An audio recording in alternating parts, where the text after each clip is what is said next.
bumili tayo ng bagong filtration. Ito siya, para may moist pa. Bukas po, nagulat lang ako kasi nga, nandito siya sa loob, guys. Ganyan sa loob. Inukot ko lang. Ayan. Ganyan. Ito yung pinaka-cover niya. Ewan ko ba, di siya nasa loob ng box. Nabili ko na ito sa TikTok. Ayan. So, kasi, higing sa baba kung kanino. Ayan, sa TikTok siya nabili. Ayan, ganyan siya. Nasa couple pasensya nyo yung makulit. So yan, kaya ko siya binili kasi nagamitin ko siya dito. Masyad na siya nag-green dahil sa Yorui 5D light. Ayan, para sa arwana natin. Ay, arwana, kita nyo naman. Ayan, naging green siya dahil sa ilaw. Ayan yung isla natin. Mga kasama niya. Stingray. Ayan. Red pike, kung nakikita nyo. Tapos MOBA, nasa loob. Ayan. Medyo madilim na kasi siya, guys eh. Silver dollar. Ito, red frontosa daw. Red frontosa. Medyo nabugbog ng MOBA. Ayan, J-Max. Ayan, sila lang. Sablo Dolphin. Stingray. So, update ko kayo guys pagkatapos kong ilagay. Siguro naman, kung second hand man yan o brand new, importante, malinis naman ito aquarium. Wala tayong magagawa na deliver na eh. Okay guys, update ko na nga kayo. Lagay ko lang muna siya, ayusin ko lang. Then yun, update ko kayo. Ayan guys, so ito raw, pag umilaw to, ibig sabihin gumagana. Yun yung sabi dun sa indicator. Ayan guys, may ilaw siya. So ibig sabihin yun yung time na gumagana yung UV light natin. Yun yung sabi dito sa indicator na to. Diba? So guys, video nakadikit yung sa lagayan.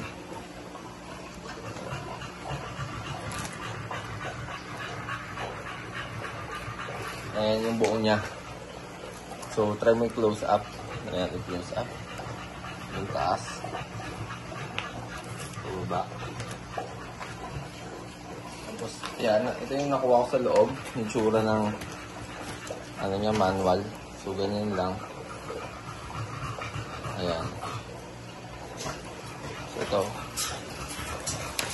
Likod nakasulat din. So, talaga guys. Sabahan nyo kayo kabitan natin.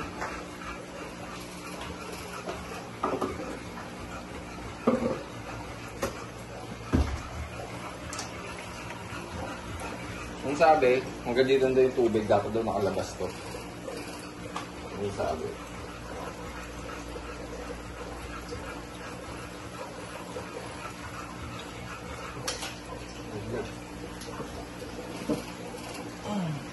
Let's see.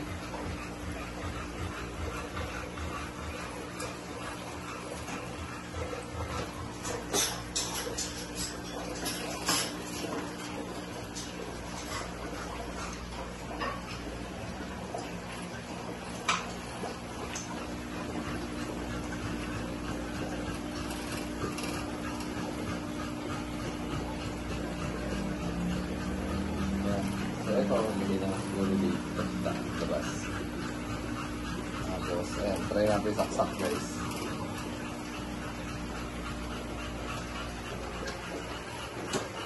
Ayan. Ikot lang natin daw to. Sabi. Ayan, guys. So, kailangan natin itong iikot para lumabas yung flow. Ay, gagalaw yan. Kita ba sa camera? Ayan, wala oh. Kasi pag binuksan, ayan.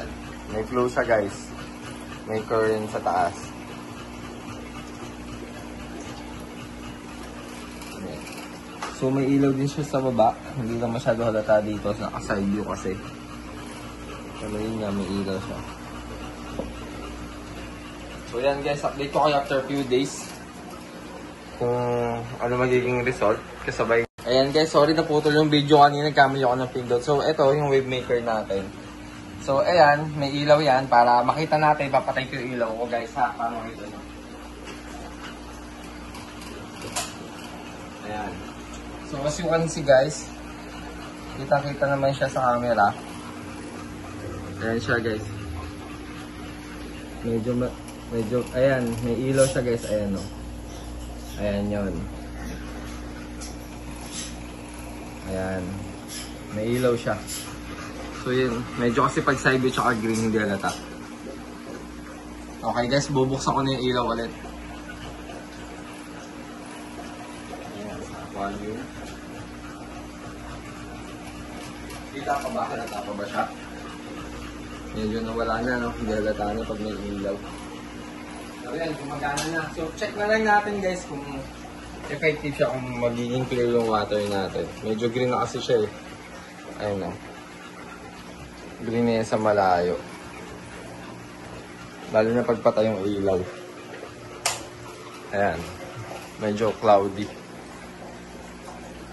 So yun guys. Well, hanggang dito na lang tayo guys, no? So don't forget to like, share, and subscribe guys.